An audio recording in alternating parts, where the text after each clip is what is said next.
Hello all, welcome to Venky reviews.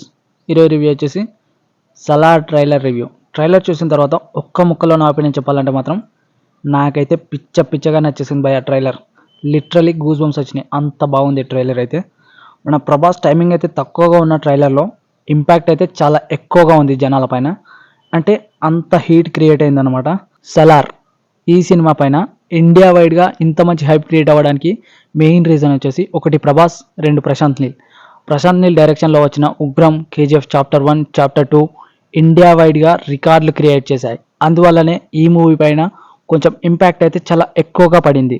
Salaar ఈ movie world building వచ్చేసి mining బ్యాక్గ్రౌండ్లో అండ్ డార్క్ టోన్లో అయితే చూపించారు. కేజీఎఫ్ 1, కేజీఎఫ్ 2కి సంబంధించిన ప్యాటర్న్లోనే అయితే చూపించారు. ప్యాటర్న్ అయితే అయినప్పటికీ స్టోరీ అయితే చేంజ్ ఉందన్నారు ప్రశాంత్ నీల్ గారు. స్టోరీ చేంజ్ చేయడం వల్ల దాంట్లో ఉండే ఎమోషన్స్ వేరుగా ఉంటాయి అండ్ దాంట్లో వచ్చే ఫైట్స్ వేరుగా ఉంటాయి. కాబట్టి ఆ ఎమోషన్ని కనెక్ట్ చేసుకొని, అంటే మనకి కేజీఎఫ్లో చూపించినట్టుగా మదర్ సెంటిమెంట్ అయితే ఉంటుంది.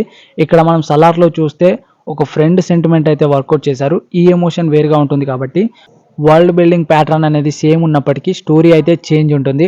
మనం ఏ మూవీ చూసినా కానీ స్టోరీ ఎలా ఉందనేది మాత్రం చూస్తాం. ఈ మూవీలో స్టోరీ వర్కౌట్ అయితే మాత్రం వరల్డ్ వైడ్గా సలార్ మూవీ రికార్డులు క్రియేట్ చేయడం అనేది 100% పక్కా. ఇది బాహుబలిలో మనకి ప్రభాస్ని రాజమౌళి గారు చాలా మంచి లుక్లో అయితే చూపించారు.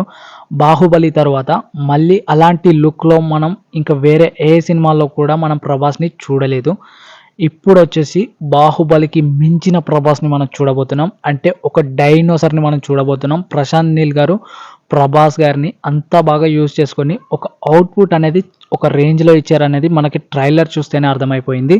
సలార్ మూవీ స్టోరీ కాన్సారా అనే ఒక ప్లేస్లో మొదలవుతుంది.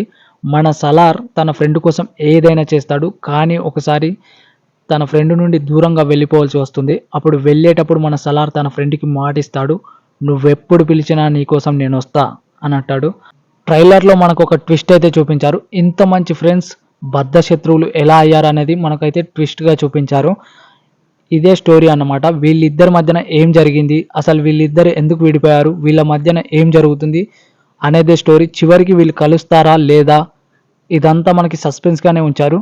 సో ఇవన్నీ మనం తెలుసుకోవాలంటే మూవీ ఖచ్చితంగా చూడాలి. ఇది నా రివ్యూ, నా ఒపీనియన్ మాత్రమే. మీరందరూ ట్రైలర్ చూసిన తర్వాత నాకు కామెంట్ సెక్షన్లో కామెంట్ చేయండి. Thank you guys. నెక్స్ట్ రివ్యూతో మళ్ళీ కలుద్దాం.